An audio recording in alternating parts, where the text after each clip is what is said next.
Hi, welcome to our channel. బతుకులు మార్చాల్సినటువంటి నేతలు పేర్లు మారుస్తున్నారు. పేర్లు మారిస్తే బతుకులు మారతాయా?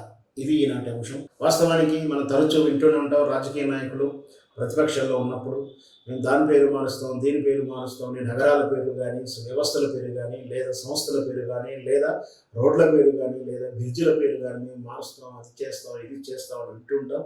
ఇలాంటి విషయంలో భారతీయ జనతా పార్టీ ఎప్పుడు ముందుంటుంది. పలానా నగరానికి, పలానా ఊరికి పలానా పేరు మార్చాలి, మా పేరు మారుస్తాము, మేము కోరుకున్న పేరు పెడతాము అని వింటూనే ఉంటాం. దాంతోపాటు ఈ పథకాల పేరు కూడా మార్చడానికి ప్రయత్నం చేస్తుంటారు. నిజంగా ఈ పథకాలు పథకాల పేర్లు మారిస్తే ఏమొస్తుంది? పథకాల వ్యవహారంలో కండిషన్లు, నియమ నిబంధనలు మారిస్తే ప్రజల బతుకుల్లో మార్పు వస్తుంది కదా. నిజంగా నిజంగా కేసీఆర్ ప్రభుత్వం అమలు చేసినటువంటి పథకాల విషయంలో కొన్ని లోటుపాట్లు ఉన్నాయి. ఆయన వ్యవహరించిన తీరులో పొరపాట్లు ఉన్నాయి. ప్రజలకు నచ్చలేదు. ఆ పొరపాట్లు నచ్చడం వల్లనే ప్రజా తీర్పు అతను వ్యతిరేకంగా ఇచ్చారు.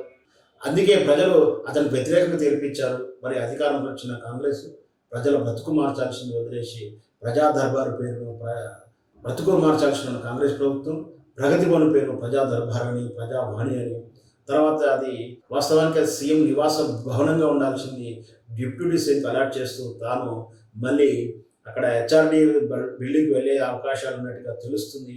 ఏదైతే అతను కూడా మళ్ళీ వాస్తుకు భయపడుతున్నాడు అనేది కూడా అనుమానాలు వస్తూ ఉన్నాయి. ఎందుకంటే ఆ భవనంలో ఉన్నటువంటి కేసీఆర్ ఓడిపోవడంతో ఆ భవనం అచ్చిరాదని పురోహితులు చెప్పారంటూ, జ్యోతిషులు చెప్పారంటూ కూడా ఒక వాదన వస్తుంది. దీంట్లో నిజమేంతో మనం తెలుసుకోవాల్సింది. అయినా ఏదైనా సరే రైతు భరోసా పేరు మారుస్తున్నారు, ప్రగతి భవన్ పేరు మార్చారు.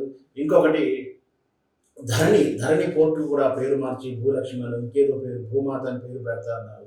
వాస్తవానికి ధరణిలో ఉన్న లోట్లు పాటలను మార్చండి, దాంట్లో ఉన్నటువంటి తప్పిదాలను దిద్దితే బాగుంటుంది, పేరు మారిస్తే వస్తుంది. ఇలా రాజకీయ నాయకుడు ప్రజల యొక్క జీవితాల బతుకు చిత్రం మార్చాల్సింది పోయి కేవలం పేర్లు మార్చుకోవడం, శిలాఫలకాల మీద వాళ్ళ పేర్లు చెప్పుకోవడానికే కాన్సన్ట్రేట్ చేయడం నిజంగా కూడా చికిత్స.